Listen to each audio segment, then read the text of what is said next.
Good morning, you fantasy football degenerates, all you people out there watching right now this early Monday morning, 9 a.m. on the East Coast. We had a somewhat of a weekend, I would say, for fantasy football. We're going to go through everything, all the studs, all the duds, all the everything in between. So stay tuned. We're going to talk all that stuff. And plus we have two Monday night football games in a row. Someone at ESPN or the NFL thinks this is a good thing. So we'll go over that as well. In the meantime, make sure you guys grab your coffee on the other side. Make sure it's cold. Make sure it's not too sweet. A little bit of cream. All right, man, let's get this thing going.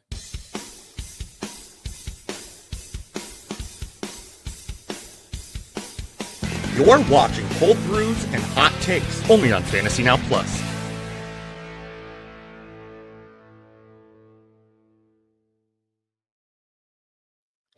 Good morning, my peoples out there on this beautiful Monday morning. Yes, I am coming to you this morning from week 7. We have a lot to get through. A lot of players went off this weekend. A lot of players did not go. Well, they went off the field, as in were benched. We'll get to Bustin pretty soon. I'm not going to spend too much time on Bustin Fields, man. It seems like I'm a broken record at this point, and I'm tired of talking about it. But guys, we are in the halftime portion of our season. It is week 7. We're heading into the next week.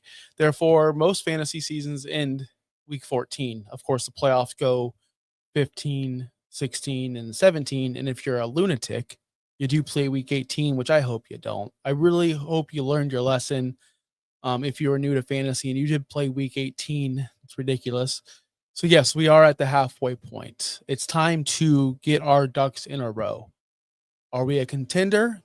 Good morning, Zach. Or are we a pretender? Do we need to make moves, or can we sit here with our team? Are we sitting 3-4, 4-3, and are we comfortable with our teams? It is time to actually make that move. A lot of people don't play that way. A lot of casuals. You'll see a lot of your work leagues or your home leagues where the team at the bottom, he's 1-5 or she's 1-5, and they just don't want to move off of Justin Jefferson for any reason. They don't want to move off of their top superstar. They want that top superstar to sink with the ship. Trust me, I know. And then there's the teams like myself who are super stacked, or like yourself, who's probably watching right now, who are super stacked, trying to stay afloat, trying to avoid the injury bug. None of your players were injured. You didn't roster Puka. You didn't roster all these guys who were just missing time, who are essential roster members of yours. You were very fortunate. I'm in that boat in one of my leagues, very deep. I just got Rashi Rice back. I'm sure a lot of you guys got Rashi Rice back. And if you listen to me, because I was live Monday, Tuesday, Wednesday, Thursday, Friday. I was live every day last week, and I was banging this table right here that Rashi Rice is going to put up numbers this week. And he is the biggest waiver addition or biggest trade acquisition that your team could possibly have all season, because he's going to continue to have top 10 weeks, week in, week out for the rest of the season. I said that, and he did. Came off with 7 catches, 42 yards, and 2 touchdowns. We want to get that yardage up, but again, heavily targeted more on Rashi Rice as we continue. So yeah, man, my whole goal for the rest of this week and the rest of the season is to prepare you for the playoffs, because now we know who's good in your league. And now we know who's bad in your league. So we're going to talk about different strategies throughout the season to exploit those bad teams, how to get those players onto your team, how to avoid injury bugs, and maybe possibly set yourself up for the future, just in case the injury does happen to you. We'll try to get that done, not with this show particular, but throughout the entire season, whether it be here or on the Showdown show or on the Friday show or on the waiver show. I'll be here to help you out through the whole season. So the best way to do that is to make sure you follow us everywhere on Blue Sky, Twitter, Instagram, any social media account, TikTok, Fantasy Now Plus. Make sure you join our Discord, chat.fantasynowplus.com. If you're watching over on the Fins Talk Sports Network, make sure you come over here, Fantasy Now Plus, on the YouTube site. Hit that subscribe button. We're here live every single day of the week. And for anything else, please, you can go ahead and just join that Discord and message us any time of the day or night. We're always available for you. So, all right, Cream of the crop. Cream of the crop. Who was awesome this week? But before we get to the who was awesome this week, we always like to talk about the injuries. Of course, not much this week. Some big injuries, but not as much, not as crucial as they were in the past. Bryce Young went down with an ankle injury. He was replaced by Andy Dalton. Again, follow throughout the week. It's Monday morning. We don't know much right now. Jaden Daniels with the hamstring went to the blue tent, gave his mom a thumbs up. Again, we don't know much for now. Marcus Mariota did step in there. He has played well this season when he has had to play. Kendre Miller left the Saints game with a knee injury. Keep that open right there. Cole Kmet left the game with a back injury. Where's Loveland? Waiting for Loveland. We're all waiting for Loveland. And Darren Waller left the game with a pectoral injury. Not good, especially if you're a receiver and you need to raise your hands to catch a ball. Not good with the pec, so ungood right there. Those are your injuries for the week. So we'll get more deeper into that in the waiver show tomorrow with Charlene at 12 o'clock. All right, here's who balled out this week, which you know. I'm not going to go through everybody. I don't have time for that. If I went through every single person, I'd be here for 5 hours. So let's make it pretty quick. Bo Nix rushed it yesterday. Quarterback won 40 points, dropped a 40 burger.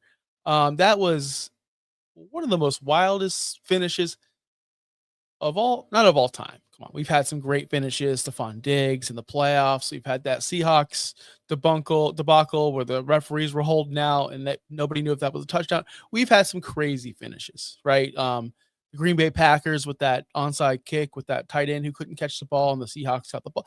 There's been a lot of finishes, but this one is crazy because the Broncos were down big.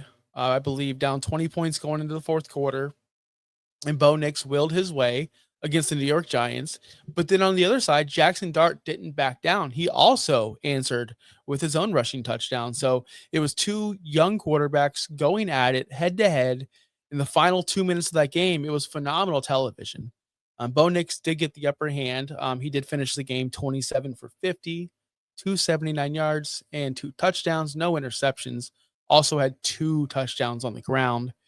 So Bo Nix is finally, I wouldn't say finally proved himself this season, but there was a lot of people worried about Bo Nix's production, and he did get it done against the New York Giants this week.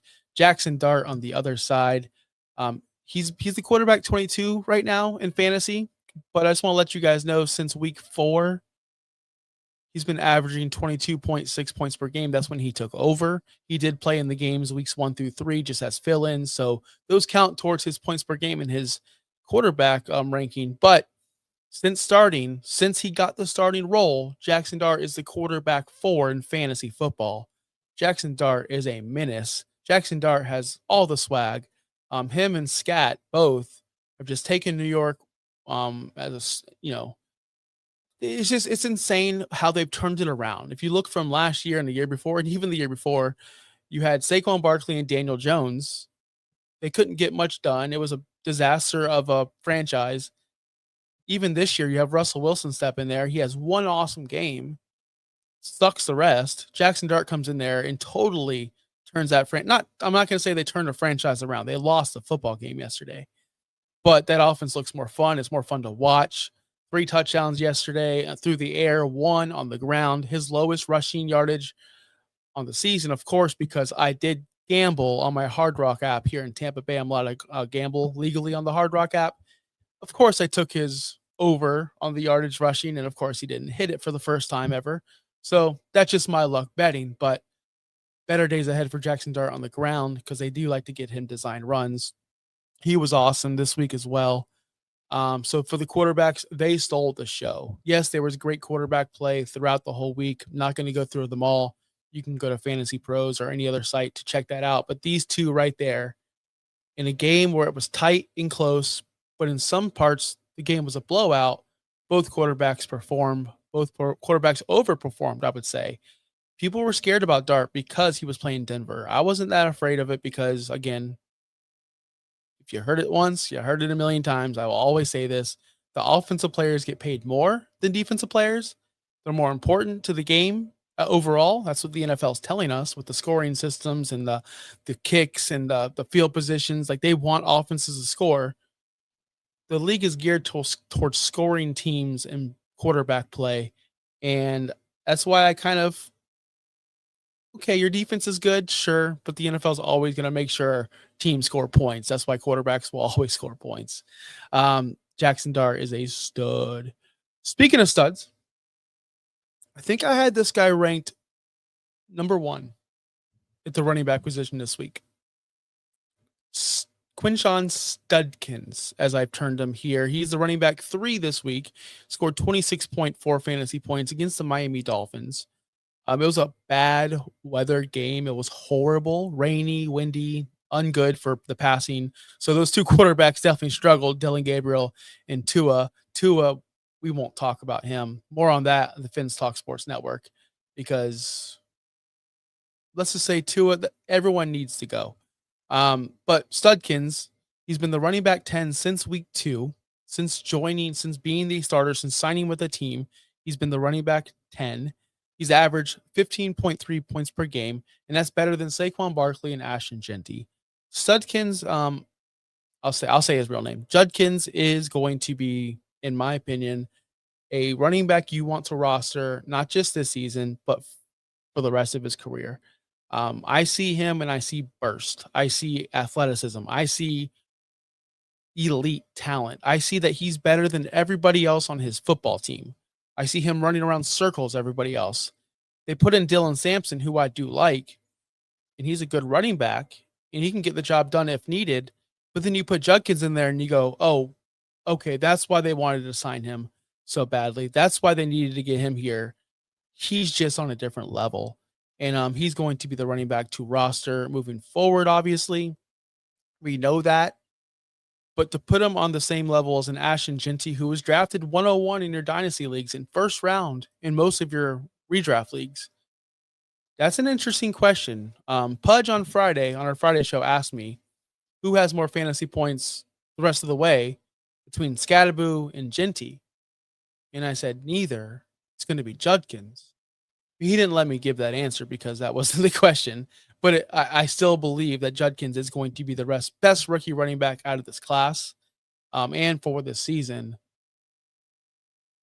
Genty, he's got to get it done against tough teams. And yesterday, he just did not. Very ungood performance from Genty. Very great performance from Scadaboo and Judkins. Love to see the rookies step it up. This guy's not a rookie. This guy's been around for a very long time. He's probably one of the best running backs of all time. I heard that he tied Marshall Faulk in most 100-yard games plus 70-yard receiving games with last night's performance. Christian McCaffrey, I'm talking about. He tied Marshall Faulk, which Marshall Faulk is an all-time great at that stat. He's the running back 1. This is the first year that CMC has been on this elite level where I wasn't in on him. I poo-pooed him. I did not want any part of him. I didn't want any part of the CMC sweepstakes, I guess. And it looks like I lost. He's averaging 26.7 fantasy points per game.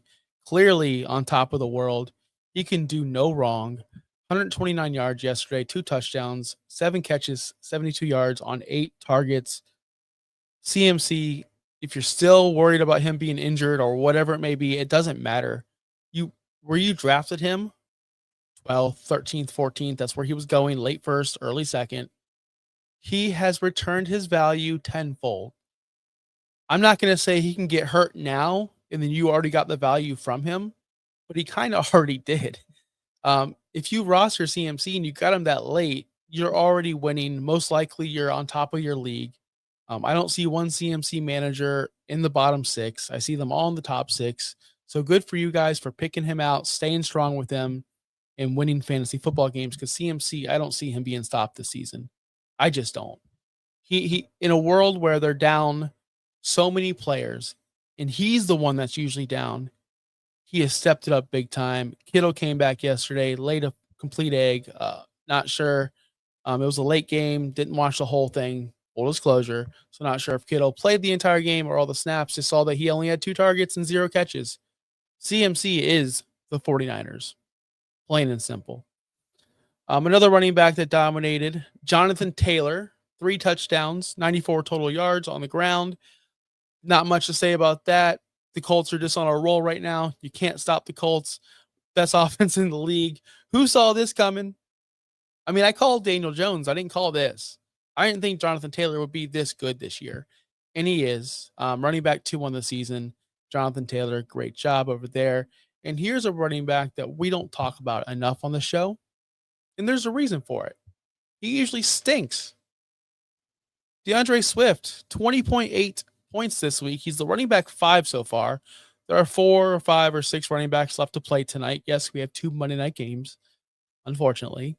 He had 19 carries, 124 yards, and a touchdown. And the reason why I bring him up, because he's somebody that you might want to look for. Double-edged sword here. If you don't believe in DeAndre Swift, you could probably move him now because he did put up back-to-back 20-point games. Off the bye, coming off the bye, he has been crushing it with back-to-back 20-point games. This is what Ben Johnson wants. Ben Johnson doesn't want Caleb Williams going out there slinging the ball 50 times a game, running for his life with no offensive line. He wants a run game. He wants to play off of play action. That's what he did with Jared Goff. They had Jahmyr Gibbs and Montgomery. They want that with Mononigai and with Swift. Mononigai was, I don't know if I'm pronouncing that name correctly, but he was effective yesterday, reaching over 70 yards on the ground.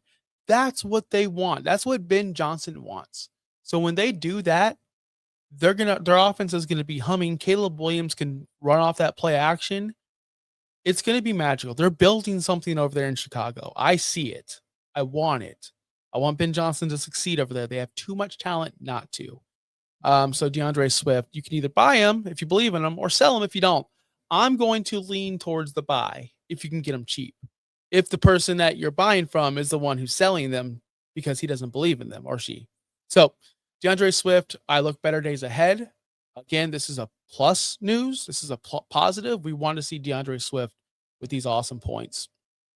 The wide receiver position, we saw Chase Thursday night. Stupid. This is stupid. And I'm not saying stupid as in bad, negative. This is stupid. Come on, bro. Like how many targets? Joe Flacco, how many more targets does this guy need? 38.1. No one's going to dethrone him for the wide receiver 1 on the week. I don't believe so. This is odd. The Minnesota Vikings played the Philadelphia Eagles, and Devontae Smith and A.J. Brown both had over 120 receiving yards. Devontae Smith was more more surprising than A.J. Brown. 9 catches, 183, 11 targets. So he out-targeted A.J. Brown by 5. A.J. Brown had 2, I would say not busted coverages, but clearly the cornerback didn't get the like he's just running straight. Both of A.J. Brown's biggest plays were he just ran straight. Not sure why the cornerback did what he did, but it happened. A.J. Brown, 4 catches, 121, 2 touchdowns. Big game for both Devontae Smith and A.J. Brown, which led to a big game for Jalen Hurts. That Philadelphia offense is humming. Hopefully they can get back on track and stay like this because it was fun to watch. And then before we get to my baby boy, Rashee Rice, before we get to my hidden gem, the guy I love the most on this list, we're going to get to Chris Olave, wide receiver 5. Yeah, I said that. He's a wide receiver 5. 5 catches, 98 yards, 2 touchdowns, 7 targets. Quietly a top 10 wide receiver this season. The hate this man got, the hate Chris Olave has gotten from the fantasy community, and I said this back then, I'll say it now, has gotten out of control. Someone that's going to, but Spencer Rattler's there. Yeah, well, Spencer Rattler's been average, not great, not bad, just average. Like yesterday, it was bad. But the Saints, they don't have anybody. Yeah, that's the point. They don't have anybody. But it's Chris Olave. He gets injured all the time. That was last year. It sucked. It was not good. I understand. He was injured, concussion, had injuries like multiple times last season. I get it. He fell in ADP. Which is normal. I got him in a ton of leagues, wide receiver 3 or 4. He's second in the league in targets behind Chase. Second. And he would be first if Chase didn't have 50,000 targets last week or Thursday night. He has 71 targets. Chase has 80. And then the next guy has 61. So Chris Olave is clearly getting peppered there, but quietly, nobody's talking about it. Chris Olave is one of those guys who can not win you a league, but get you into the playoffs because of the ADP. So keep watching Chris Olave, watching him progress. It's not pretty. He's not going to hit the highlight reel. He's not going to be talked about on the mainstream shows. He's not going to be this or that, but he is quietly getting it done week in, week out. And of course, the bell of the ball. I hope you guys listened. I hope you did. And I know it's not that impressive, right? Only 42 yards, right? Oh, he has Mahomes. Why isn't he going for 120? Why isn't he? Okay, guys, chill. Let's look at the facts of Rashee Rice. 2 touchdowns. One of them was that little sweet play where Romo said on the broadcast, "Yeah, that is a pass. I wish we had that in our playbook. I could have had 50 more touchdowns on my career." Kind of a knock on Mahomes or whoever, or maybe this the gameplay today. But it still counts as a passing touchdown. But let's look at the clear facts. Can anyone raise your hand? Say it in the chat below. I'll give you time. I'll do the whole Blues Clues thing, right? You know how when my kid watches the show and they give you like 5 seconds to answer? Who was the second leading target getter in Kansas City this week? Okay, let me rephrase that for you. Who had the second most targets this week for the Kansas City Chiefs? It wasn't Travis Kelce. It wasn't Xavier Worthy. It was Brashard Smith. He had 5. Who had the most? Again, I'll wait. Hold on. Oh, it was Rashee Rice. He had 10. 10. Count it with me. Count Dracula. 10 targets. The backup running back was second on the team with 5. What did I tell you from the start, from last year, from the year before? He is the new Travis Kelce. He's going to run the routes and find the soft spots, sit in those zones, and catch the ball and get yards after the catch. He's not a burner. He's not going to do Xavier Worthy things. He's not Juju because he actually knows how to catch the ball. He is not Kelce because, he's running the Kelce routes. We're back. We're so back. They were so motivated to get him the ball, plus to get him the touchdown. It was unreal. This wasn't just a he's back game, so we're going to feed him the ball. Get used to double-digit targets rest of the season. Get used. I know I'm getting excited. Get used to him being top 10 throughout the rest of the year. If you drafted him with confidence, and if you listened to this site, I know you did. If you didn't, you just ignored me, which is fair. I get comments. You guys clown me. I get comments. I read the comments. But I want full disclosure that I was 1,000%, and I will continue to be 1,000% correct on this. Dynasty moving forward, top 5. Redraft moving forward, top 5. Rashee Rice will surprise everybody and will win people's fantasy football leagues. This is the waiver wire / trade move you didn't have to make. Congratulations. This is fun. I can't wait to see what's going to happen next. Can I end? Am I done? Okay, I'm done. Trey McBride. Cut that, Sean. Where am I at? 23.49, Sean, if you're watching. Trey McBride, Jake Ferguson, Tyler Warren, the usual suspects at the top 6 of your tight end list. Don't need to go through that. McBride's finding a groove with Jacoby Brissett, which is nice. Jake Ferguson is Jake Ferguson, coming with the high school jersey with Dak Prescott. And Tyler Warren is Tyler Warren. They just can throw it to him at will whenever they want. Daniel Jones and Tyler Warren, peanut butter and jelly, peas and carrots, Forrest Gump and Jenny. It just goes together. All right, guys. Those were the greatest performances of the weekend, or the players that I highlighted.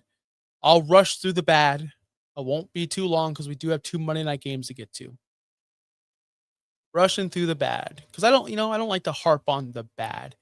Especially this guy, because it's bad almost every week. And I don't know why he still gets a job, an opportunity. I don't understand why he still can wear a jersey for a football team.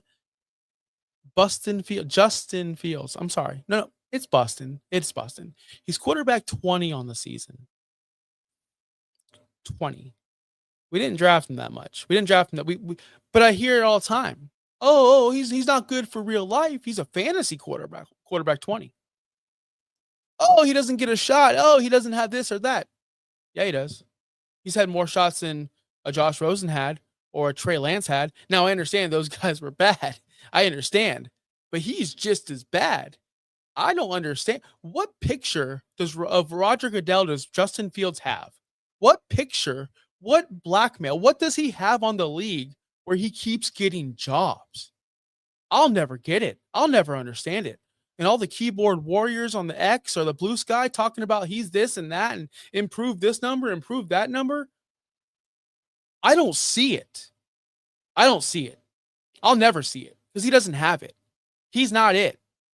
And then you can go there and you could post your clip of that one throw he made that one time when that one. Sure, post it. Do the clips all you want. But how about you go watch a full game? Because he doesn't got it. And when Tyrod Taylor came in, all of a sudden the offense snapped, looked better, passes were getting thrown. It's just embarrassing how bad Bustin Fields is at this point. 3 games this year, under 50 yards passing. 3 games as a quarterback. 3 games under 50 yards passing. Stop telling me he's good. Stop telling me he's got it. Stop telling me he just needs the right fit. Stop it. It's done. I don't ever want to see him play football again. You shouldn't either. He's done. Goodbye. Travis Etienne, 6.5 fantasy points. Ungood. 3rd single-digit performance in a row. Weeks 1 through 4, he was the running back 10, averaging 16.7. Weeks 5 through 7, he's the running back 29, averaging 8.3. Just falling out of favor there. Jacksonville is going down the black hole, along with Brian Thomas Jr., 6.1 fantasy points. It just, at some point, you got to stop starting Brian Thomas Jr. Rome Odunze, 2nd straight game with 5 points. I don't know what's going on over there. I just praised DeAndre Swift. Maybe that hasn't carried over to the passing game yet. We'll get there. Drake London, 8.2. More bad games than good games with Drake London, and I'm going to blame that on Michael Penix. And guys, that's it for the bad guys. I don't want to spend too much time on bad performances. You know who they are. You've seen them. They're probably on your roster. And if they are, you don't want to hear me talk about it. You just don't.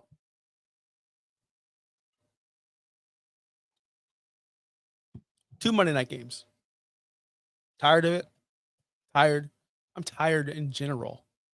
Just staying up till 9:30 to watch this halftime of the game last night. Tired. I'm tired, people, because we got to wake up early for the London game. We got to do. I'm not gonna complain. I'm really not. I'm gonna get to the facts of the games, but too much of a good thing is too much. I don't want to wake up at 8:00 in the morning to watch football, then watch it from 1 to 4, then from 4 to 7, then from 7:30 to 11:30, and then today at 7 to whatever, then 10 to what. It's too much. It becomes a point where it's too much. And I said this about pro wrestling too. When you have Monday Night Raw, Tuesday night NXT, Wednesday night Dynamite, Thursday night, nothing. Friday night SmackDown, Saturday night Collision, Sunday pay-per-views. It's too much. Let me breathe. Let me think. I'm not a binge watcher. I'm not a person who sits there and goes, "Oh, the new Stranger Things came out. I gotta watch all 10 episodes." No. I'm old. I watch it weekly. I like to think about what I just watched. I don't want to go, "Oh, next episode, not think about what I just saw last episode." No. You don't retain anything that way. It's hard to retain things when it's constant, non-stop. You need to stop and think.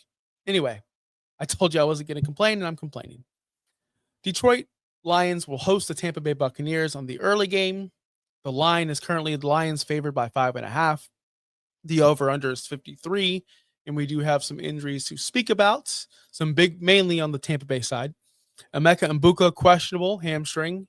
Thing may play, may not. It's up in the air. I'm going to say that he may play. Mike Evans, questionable hamstring. I can definitely see him going tonight. But again, check your local injury report. Make sure you have your backups. Chris Godwin officially out. Bucky Irvin officially out. All right.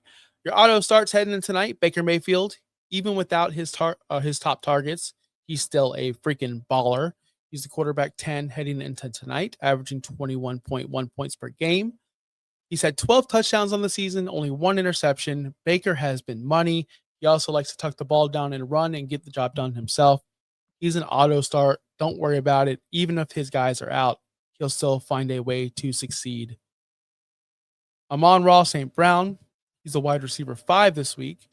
He's a wide receiver heading into this week or to this game, and that's including players already played yesterday and Thursday. So yeah, still wide receiver 5 with all those players playing. He averages 80.3 yards a game at home this season. It's good for him.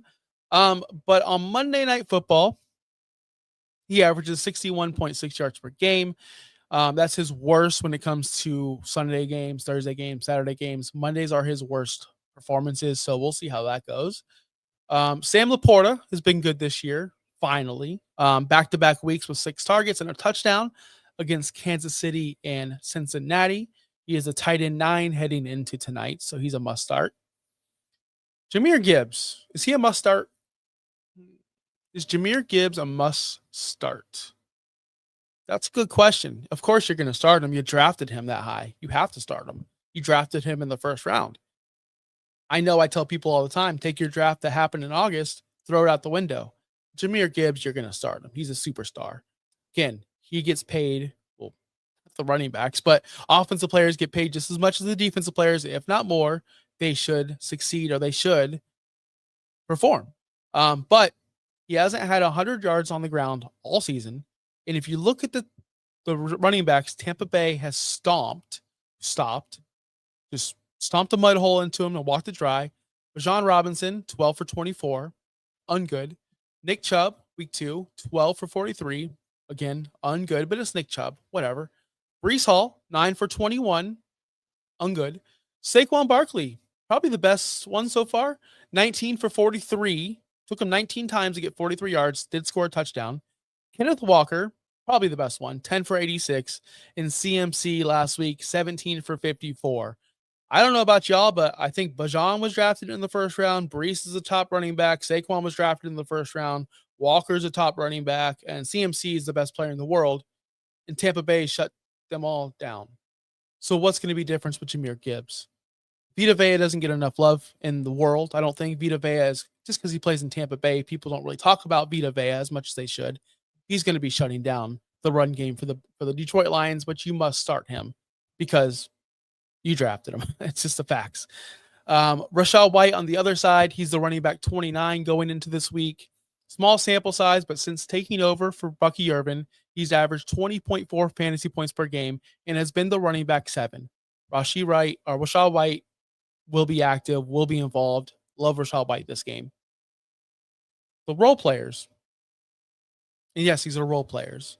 David Montgomery, running back 18, averaging 13.1 fantasy points per game. His yards per attempt are up this season. It was 4.2 last year, up to 5.1. And he's averaging more yards per carry this season. If they get him involved, they get him and Gibbs involved, I don't see much going on, but the Buccaneers are going to be forced to stop the run, which could open more passing lanes to this guy, Jameson Williams. He's like the wild card tonight. He's a wide receiver 44 going into the week. He's kind of up and down. You don't like to start him. He's like a yo-yo player. He's like what I call him, the Temu version of Deshaun Jackson. He's clearly the Temu version of Deshaun Jackson. You don't know if he's going to get 66 yards, 5 yards, 80-yard touchdown, 80-yard drop. You don't know with this guy. In the 5 games against the NFC South, he's only averaged 29 yards per game. 2 of those 5 were against Tampa Bay, where he averages 66 yards a game against Tampa Bay. I'll just throw that out there. So that means in the other games, he just is invisible. Against Tampa Bay, he does show out. Tampa Bay does have a soft defense. I do think they'll be selling against the run. I think Jameson Williams will be able to pop off a big one tonight. He's your wild card for this game. I think he's going to be the one that pops off the 60-yard touchdown. I'm going with that with Jameson Williams. Houston on the other game, the late game, the game I will not be watching. Zero chance I'm watching this game. 10 o'clock at night. Get out of here. Houston at Seattle. Christian Kirk is out with that hamstring injury. No big deal because it's not like they're moving the ball anyway. Nico Collins is an auto start for Houston, but Do we feel comfortable with that? Wide receiver 35 going into tonight.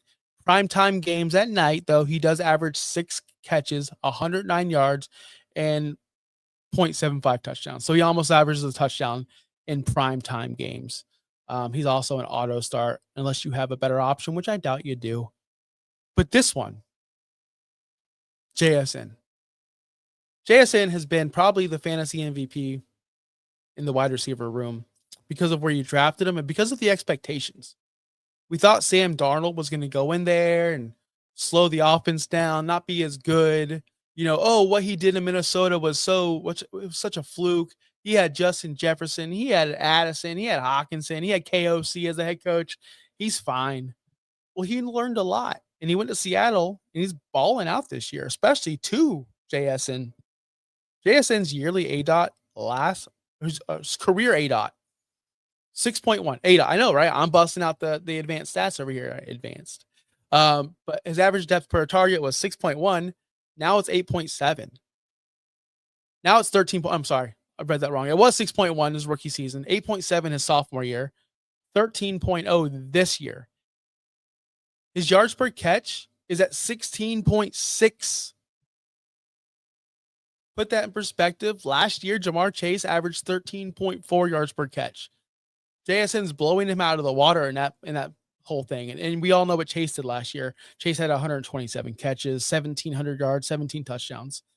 JSN's on pace for 119 catches, 1,900 yards, and 72, and 8.5. He's not even getting the touchdowns. He only has 3 all season.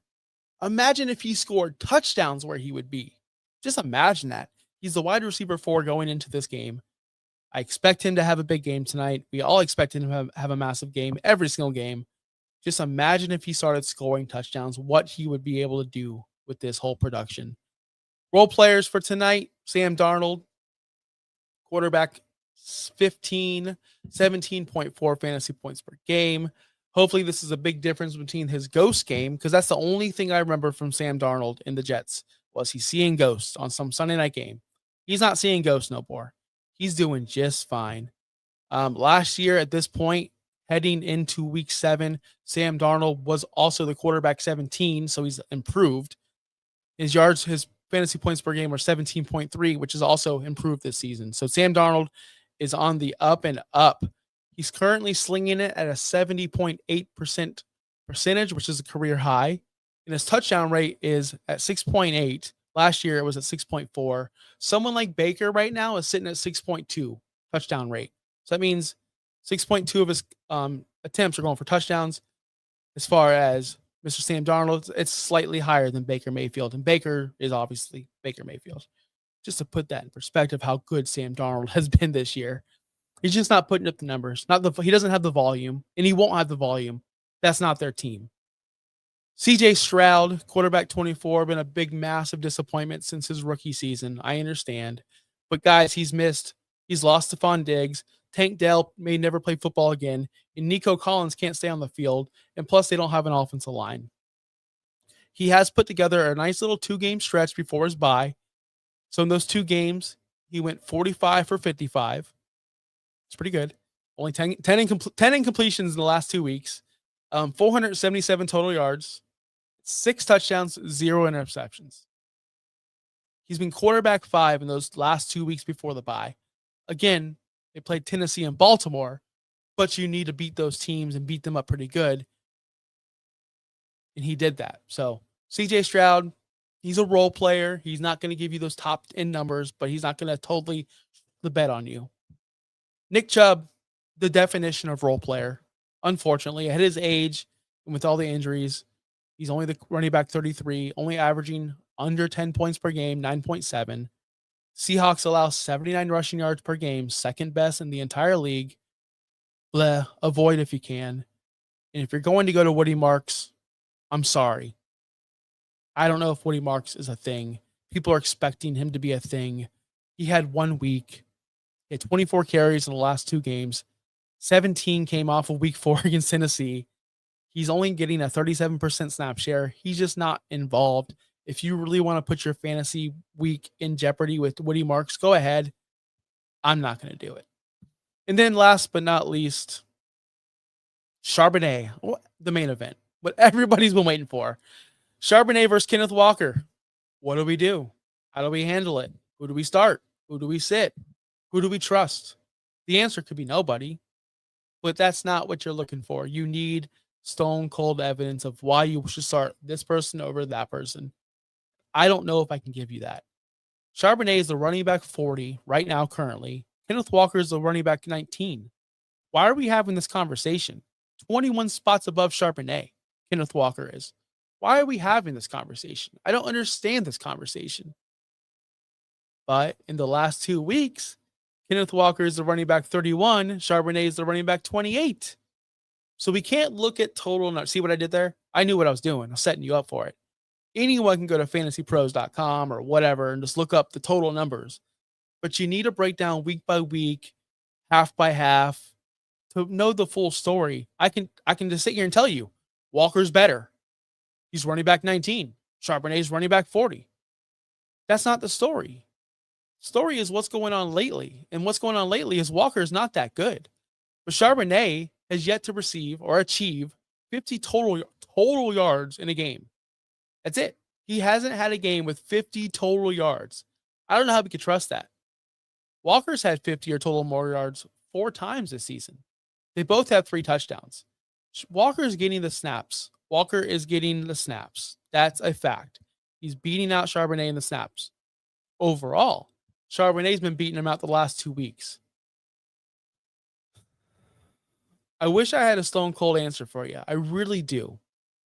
And lately I've been going Charbonnet because when it comes down to the goal line, when it comes down to the red zone, it's Charbonnet. Between the 20s, it's Kenneth Walker. But come on, touchdowns are worth 6 points. Yardage are only worth 0.1 per.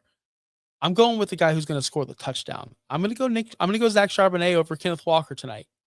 That's my plant flag. I don't feel comfortable with it, but that's just where the trends are taking me. So either way, it's just an ugly situation. And if you're starting AJ Barner, and if you're all in on AJ Barner, I commend you. He's one of my favorite players to watch. I'm not starting him. I don't roster him. He's not on any of my rosters redraft currently. Why would he be? He shouldn't be on yours either. 12% target share. Just 13 targets in the last 3 weeks. 7 of them came in against Tampa Bay. 3 touchdowns in those last 3 games. Like, that's it. It's the touchdowns. So if you're confident that he's going to score a touchdown with his 1 or 2 targets he's going to get, then yes, start him. But it's hard to start a guy who's not majorly involved just yet. It's JSN and the 2 bum running backs, and then maybe a little bit of Cooper Kupp. Other than that, I can't confidently touch AJ Barner, even though I know you want to, and it may be fun to do so. Trust me, I want to do it. I just can't yet. I'm not there yet. But where I am at is at the end of the show. And we are going to be closing out the cafe. So I hope everyone enjoyed the show. Thank you to everybody watching right now.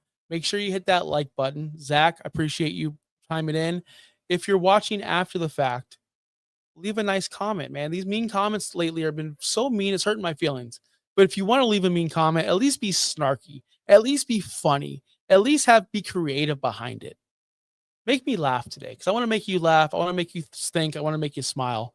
And if you want to do that, if you want to make me laugh or smile or anything, hit the like button. But better than that, subscribe, join our Discord, chat.fantasynowplus.com. Make sure you visit our website, fantasynowplus.com, so you can find our articles, our rankings, everything you need to know. Go on that website. Ben's Talk Sports Network, great friends of the show. They talk Miami Dolphins football strictly, but they also do professional wrestling, baseball, basketball, anything Miami related. If you're a Miami fan, that's where you want to go. Bobby Melendez and those guys over there do great things 7 days a week. But for more fantasy stuff, please, again, follow us, fantasynowplus.com. And until next week, guys, my name's Josh, and I'm out of here. Peace out. Thanks for listening. Be sure to like and subscribe wherever you watch or listen to podcasts. We'll be back next week for more ways to win your league.